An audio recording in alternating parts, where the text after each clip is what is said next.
Hello everybody, good morning, namaskar.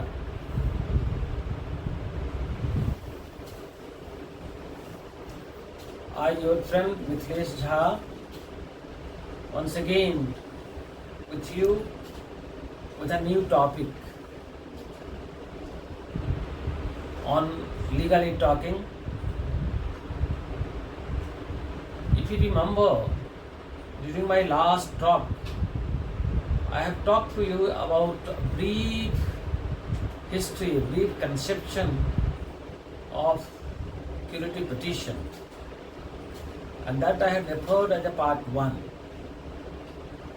Today, in part 2 of the curative petition, I shall be dealing with a few aspects of the curative petition, especially how the curative petition is filed in the Supreme Court. Normally, in what are the cases curative petition may be filed, what are the procedural requirements for filing curative petition, how the curative petitions are heard and decided. Also, I shall be talking to you about some important judgment of the Honorable Apex Court on this issue and what are the changing trends in the new field of jurisdiction of Honorable Apex Court. In case if you are a student of law, this is a topic for you. In case if you are a practicing lawyer at any court which includes Supreme Court, definitely it is an useful subject for you. So you may have a pen and paper and keep on noting down the important subject. As you know that curative petition started in the year 1997 after the case of Rupa Ashok Hura versus Ashok Hura. When the matter was decided, normally it was held that being the life and liberty, basically curative petitions shall be useful, and in service matter, in commercial disputes, civil disputes of general nature, normally curative petitions shall not lie.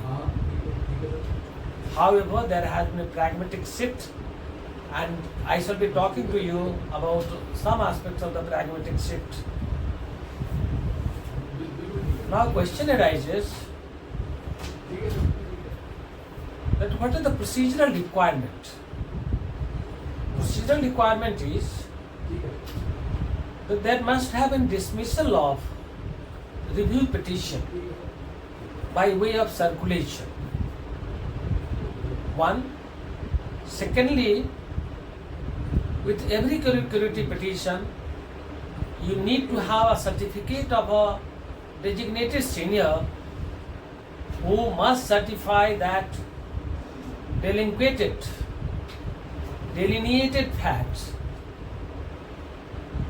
which has been described with the curative petition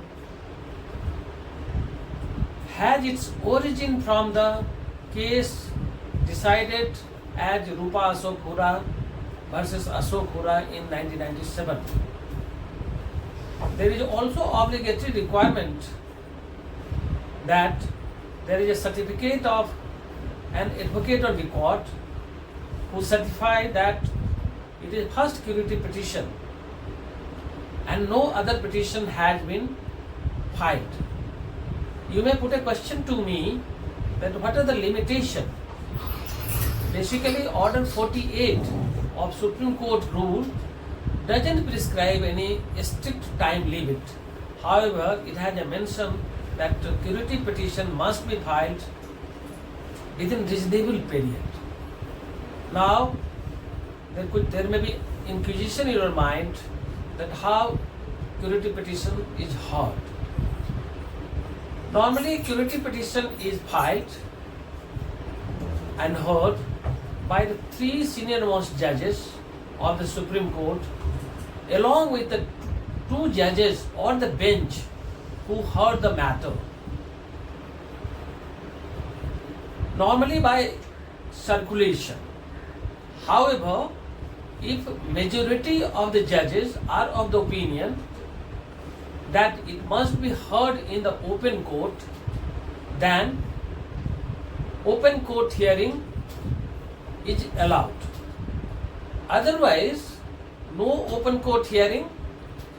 You are not entitled to submit any oral submission. However, you are entitled to submit a written submission in supplement of your argument. In 2016, especially on 19th January 2016, there was a judgment, Muhammad Arif alias Asfaq versus Registrar of the Supreme Court, in which it was held that any curative petition in which subject matter relates to death of any person, death penalty is caused, death penalty has been inflicted, then that must be heard in the open court. So it has a general exception. In other parlance, normally no open hearing is permitted until the court permits or the majority of the judges are of the opinion that it must be heard in the open court. Now, what is the paradigm shift and what are the important cases? Paradigm shift, recently we have seen that when it had its origin in the year 1997, we found that normally commercial disputes were not attended. But recently, in Delhi Metro Rail Corporation versus Airport Metro Rail Corporation, we found that this was entertained by the Honorable Apex Court. So this is a completely a paradigm shift, and now curative petition can be filed not only in the life and liberty cases or criminal cases, but also it can be filed in the commercial dispute. You may remember a case, Navneet Kaun versus Government of NCT, in which through curative petition, death penalty was converted into life imprisonment.